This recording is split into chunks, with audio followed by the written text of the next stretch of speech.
रऊफ हसन साहब हमें ज्वाइन करें। Thank you so much Rauf साहब for being on the programme. सबसे अहम बात इस वक्त ये है कि मुज़ाकरात की जो दावत है वो पीटीआई की तरफ से है, हर एक की तरफ से है, बानी पीटीआई की तरफ से है। थैंक यू फरिया। देखिए, मुज़ाकरात के बारे में एक हमारी बड़ी कंसिस्टेंट पोजीशन रही हुई है और ये कि हम मुज़ाकरात करने को तैयार हैं और करना चाहते हैं। आपने मेरे बहुत से प्रोग्राम्स आपके साथ भी बैठ के मैंने ये बार बार बात की है और खान साहब की कंटेंशन भी यही रही है, पीटीआई की भी कंटेंशन यही है। हमने जहाँ एक तरफ इस्टेब्लिशमेंट के साथ मुज़ाकरात शुरू करने की ख्वाहिश का इजहार किया है और कोशिश भी की है, वहाँ दूसरी तरफ हमने हुकूमत वक़्त के साथ भी मुज़ाकरात किए थे और वो 7 हफ्ते तक जारी रहे थे। और हमने इनसे एक रिक्वेस्ट की थी कि आप हमारी जो मुज़ाकराती कमेटी है उसका खान साहब से मुलाकात करा दीजिए। तो उन्होंने कहा जी कि ये तो कोई मसला ही नहीं है, एक दिन में करा देंगे। वो एक दिन 2 दिन बने, 2 दिन 3 दिन बने, 3 दिन 4 दिन बने, 7 दिन के बाद इन्होंने हाथ उठा दिया कि जी हम ये काम नहीं करवा सकते, यानी कि इनको वो मुलाकात करने की इजाज़त नहीं मिली। तो उस वक्त हम लोगों ने ये कहा था कि इन लोगों से तो बातचीत करने का कोई फ़ायदा ही नहीं है, क्योंकि इनके पास तो कोई अथॉरिटी नहीं है।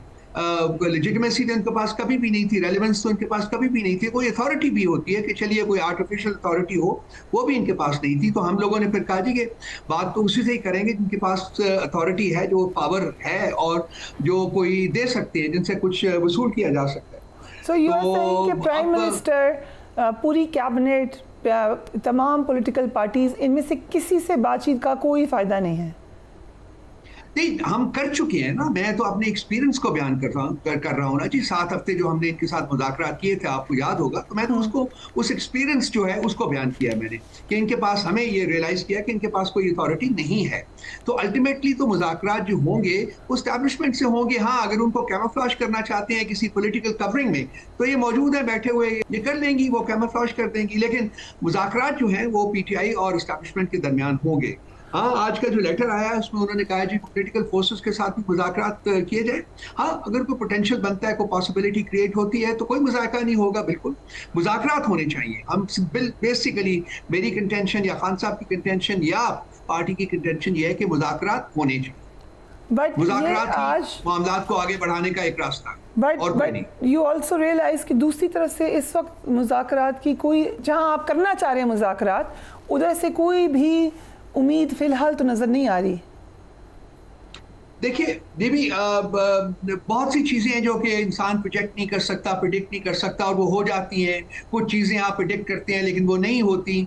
ये भी वही चीज़ है। हम सब इसी देश के वासी हैं, हम इसी मुल्क में हैं, रहते हैं, इस मुल्क से प्यार और मोहब्बत करते हैं। तो मेरा ख्याल है कि इसी मुल्क के लिए हमें ये मुज़ाकरात जो है, इसका अल्टीमेट बेनिफिट जो है वो रियासत को होगा, और रियासत को इन मुज़ाकरात की ज़रूरत है। रियासत को कूल डाउन होने की ज़रूरत है। रियासत में जो इस वक्त इश्यूज़ हैं, जो लैक ऑफ यूनिटी है, लैक ऑफ होमोजेनिटी है, वो ख़त्म होनी चाहिए, और वो सिर्फ और सिर्फ मुज़ाकरात के ज़रिए ही हो सकता है।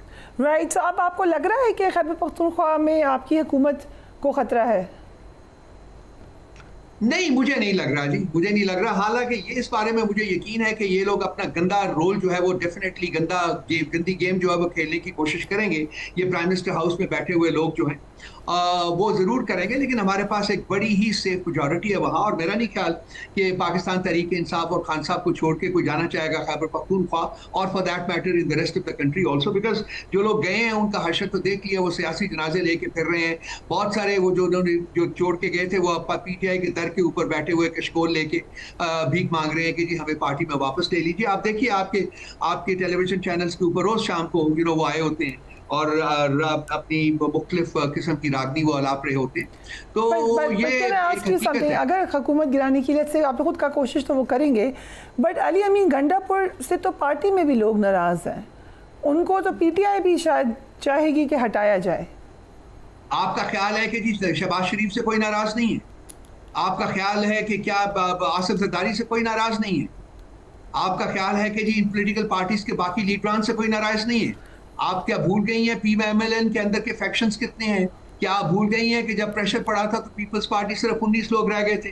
ये सब चीजें हैं बीबी, इसी मुल्क में हुए, लेकिन हम भूल जाते हैं। नहीं, और हम सिर्फ बिल्कुल ये नहीं भूले, ये बैकग्राउंड में तमाम सच वही मौजूद है हमारे मुल्क में।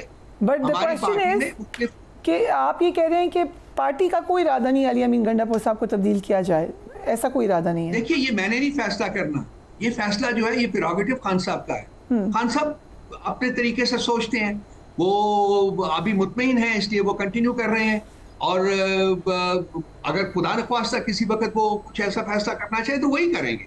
राइट, मैं तो नहीं करूंगा, ये पार्टी का बंदा तो नहीं है फैसला। कल धुआंधार क्रिटिसिज्म किया बैरिस्टर सैफ और शेख वकास अकरम ने मौलाना फजल रहमान पर, और कहा कि मखसूस नशिस्तें जो निकली हैं आपके हाथ से ये उन्हीं का कसूर है, मौलाना फजल रहमान का। इस एनालिसिस से आप एग्री करते हैं कि ये उनका कसूर है? देखिए, हम उनके साथ निगोशिएशंस में थे। आई थिंक कि हमारे जो उनके साथ ताल्लुकात की नेचर थी और अब जो ताल्लुकात की नेचर है उसमें ज़मीन आसमान का फ़र्क है। और मैं उन लोगों में से हूँ जो कि चाहेंगे कि पॉलिटिकल फोर्सेस के साथ भी हम अपने ताल्लुकात जो हैं वो एक मुनासिब सतह के ऊपर एक ऐसे फंक्शनल ताल्लुकात होने चाहिए कि हम उनके साथ बात कर सकें, मिल सकें, बैठ सकें, मुल्की मसाइल को डिस्कस कर सकें, मुल्की मसाइल का हल तलाश करने में एक दूसरे के साथ मिलकर आगे बढ़ सकें। तो मैं किसी कोई एक्सट्रीम लैंग्वेज मैं इस्तेमाल नहीं करूंगा। ठीक है, डिसअपॉइंटमेंट्स होती हैं, डिसअपॉइंटमेंट शायद उनको भी हुई हो, हमसे, हमें तो हुई है, उनको भी हुई हो। तो फ्रैंकली जो पार्टी टू पार्टी रिलेशनशिप होता है, political party to political party relationship होता है, उसमें कंप्लीट होमोजेनिटी तो नहीं आती ना। हर कोई अपने पार्टी के इंटरेस्ट्स को सामने रखता है, हम भी रखते हैं, वो भी रखते हैं। तो मैं तो यही चाहूंगा कि जी हमें चाहिए कि जो हमारे ताल्लुकात बेहतर हुए हैं वो ताल्लुकात अब बेहतर ही रहें, अच्छे ही रहें, और हम उनके साथ एक फंक्शनल लेवल के ऊपर हम हमारी इंटरेक्शन उनके साथ वो कंटिन्यू करें। Very interesting. So supreme court के फैसले के बाद अब आपको मखसूस नशिस्तें नहीं मिल रही, अब PTI का लाहे अमल क्या होगा? मखसूस नशिस्तों का चैप्टर तो मेरा ख्याल है कि जी बंद हो गए, क्योंकि ये रिव्यू पिटिशन थी, ये कोई ओरिजिनल पिटिशन नहीं थी। और रिव्यू पिटिशन में जिस तरीके से 26वीं आईनी तरमीम के बाद जिस तरीके से आपने सुप्रीम कोर्ट का जो एक पिलर होता है जिसके ऊपर रियासत खड़ी होती है, जिस तरह से उस तरह उसको आपने डिमोलिश किया है, तबाह बर्बाद किया है, कुलियतन ख़त्म कर दिया है। जिस तरीके से आप ये कॉन्स्टिट्यूशनल बेंच जो है, जुडिशल बेंच जो है, उसमें आप अपनी न्यूमेरिकल एडवांटेज को इस्तेमाल करके अपनी पसंद के जजेस भर्ती कर रहे हैं, फिर उनसे अपनी पसंद के फैसले ले रहे हैं। ये तो एक खुली किताब है, सब देख सकते हैं, आप भी आई एम श्योर फरिया देख सकती हैं। तो उसके बाद फैसले भी तो जो आने हैं वो यही आने हैं ना।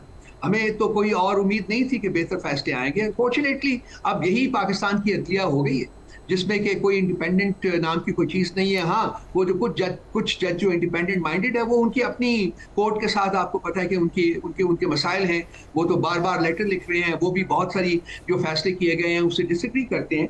लेकिन यहाँ अब किसी की सुनवाई नहीं है, जो कि इंडिपेंडेंट जहन का मालिक है उसकी कोई सुनवाई नहीं है। तो बड़ा मिसफॉर्चून है ये कि रियासत के 3 पिलर्स होते हैं, उसमें से सबसे इंपॉर्टेंट पिलर जो होता है वो जुडिशरी का होता है, जस्टिस देता है। और जिस रियासत में जस्टिस का मैकेनिज्म खत्म हो जाए, जस्टिस ना मिले, वो रियासत जो है वो कमजोर होती है। और पाकिस्तान इस वक्त एक कमजोर रियासत के तौर के ऊपर सामने खड़ा है। शाह महमूद कुरैशी, यास्मीन राशिद, एजाज चौधरी, इनके नामों की आज बाज़गश्त सुनी। क्या पार्टी के मामलात के हवाले से ये ऑन बोर्ड हैं? क्योंकि तासुर ये है कि इनसे कोई मशवरा नहीं होता, इनको कुछ बताया नहीं जाता। भी ऑन बोर्ड है, वो बिल्कुल है, लेकिन प्रॉब्लम ये है कि मुलाकात नहीं होने दी जा रही ना। मसलन मैं मिलना चाहूँ अगर, तो मुझे नहीं मिलने की जाती। आपने ट्राई जैसे खान साहब के साथ बिल्कुल आइसोलेशन में चले गए, बिल्कुल उनके साथ भी कोई पॉलिटिकल लीडर्स की मुलाकात नहीं होने देते। आपने कोशिश की कि शाह महमूद कुरैशी से मिलने या यास्मीन राशिद से मिलने? Did you try? जी आई डिड ट्राई, नहीं मुलाकात हुई। क्या वजह बताई उन्होंने?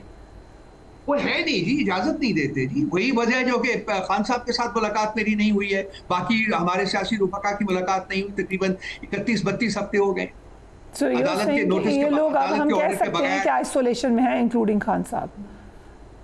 बिल्कुल, खान साहब तो 100% आइसोलेशन में। आज आपने उनकी सिस्टर्स जो मिलके आई हैं, 15 मिनट के लिए सिर्फ मिलने दिया गया, अलीमा बीबी को नहीं जाने दिया गया। उन्होंने बाहर आके कहा है कि उनका वजन भी कम हुआ है, और वो कहते हैं कि जी मुझे 32 घंटे तक कमरे में बंद रखा जाता है। कहते हैं कि मैं एक्सरसाइज का मतलब, मैं हमेशा से उन्होंने एक्सरसाइज की हुई है, और एक तरह से मतलब जो बॉडी होती है वो डिपेंड करती है अपनी रूटीन के ऊपर। वो रूटीन उन्होंने डिसकंटिन्यू कर दिया, उनको वर्चुअली कैद तन्हाई पे रखा हुआ है इस वक्त इमरान खान।